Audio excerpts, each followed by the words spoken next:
Module 8, Episode 2. So when do negotiations really start? Negotiations don't happen at the end of the process, but actually at the very beginning of the interview process. We call this the discovery.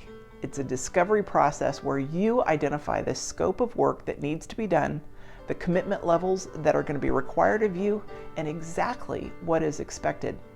You're focusing on the question, how does my role make this company money or add measurable value?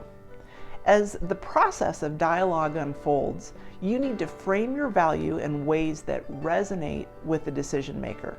How do you do this? Well, you ask in explicit terms, how does the job need to be done?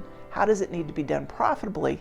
And then you need to ask yourself also, within this company culture, what's the best way for this job to be done? At a high level, what is happening during the discovery process?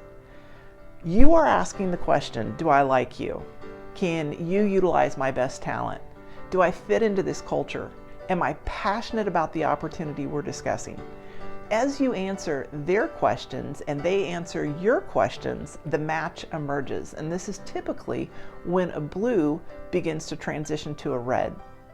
In the blue process, we are advising you to slow down to truly qualify an opportunity. So why do you want to do this? Well, you want to hear the scope of work that needs to be done, and then you want to uniquely position your talent as the solution that they need to accomplish their goal. You cannot take enough time to discuss their definitions of success or their notions of how the job should be done. For every person you might interview in a company with, each one of them are going to have different impressions for their department, how your role impacts their plan. As you go through this, while the tendency is to be polite and to move with a quick snap to the pace that they're wanting to set, I encourage you to slow down with each person that provides you an opportunity to meet with them and discuss their definitions of success. You need to know how the job needs to be done, and you need to be able to describe how you have, in similar positions in the past, added value. You may be interviewing for a role that's similar to things you've done in the past, and you may be telling yourself, I already know all these things because of my experience. You may want to skip this step. Do not do that. Take the time to get to know every person you're speaking with, understand the nuances of their company culture and their role within that culture. You'll be glad you did, because everything you say to that person in follow-up needs to be specific to their expectations.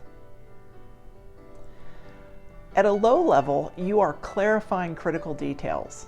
What you want to do is ask about specific problems that need to be solved within a specific time frame for each person that you interview with. If it's an hourly work job that you're interviewing for, you need to take time to visit with your boss and ask them how they are being evaluated in managing you.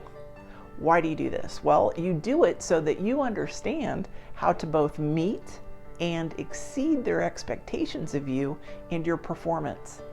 You need to ask your person that you're talking to, who's interviewing you, what are the specific key performance indicators or KPIs that they use to evaluate the work that needs to be done? What does the company's team plan call for as it relates to measurable outcomes associated with your role or as it relates to this project? If the people you're speaking to cannot answer these questions, you are probably talking to the wrong person or the wrong decision maker. Why are you asking questions in discovery? The first reason you're asking questions is to confirm understandings.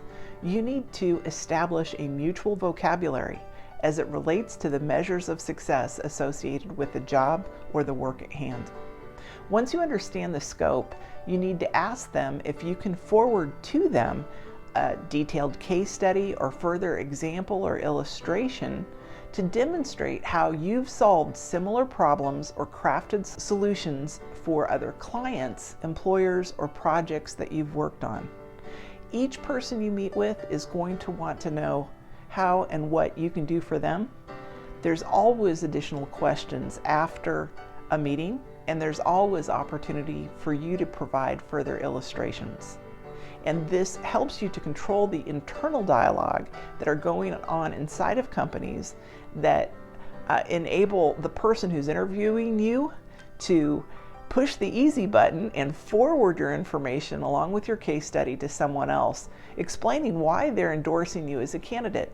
You may have several meetings with people or just a few, but your goal is to confirm and clarify detailed expectations so that you can position firmly your specific value that you will deliver. I got a call yesterday from a sales executive who had done just this. She had interviewed several times with a company. They asked her to come up and visit their headquarters and bring with her a sample of a business plan that she might have in mind for developing the division they were going to put her in charge of if they create this role for her. And she told me, I did the business plan. They were very impressed with the breadth and depth of the plan. But then she just sent them thank you notes to the people that she met with. She didn't take the additional step to detail out for each person that she met with how this plan would impact their department based on the questions and the concerns they have.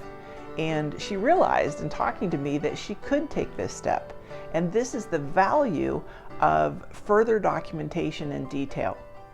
See how she could always take an additional step to create additional documentation. You may have several meetings with people. You may have just a few meetings, but your goal is to confirm and clarify detailed expectations so that you can position your specific value.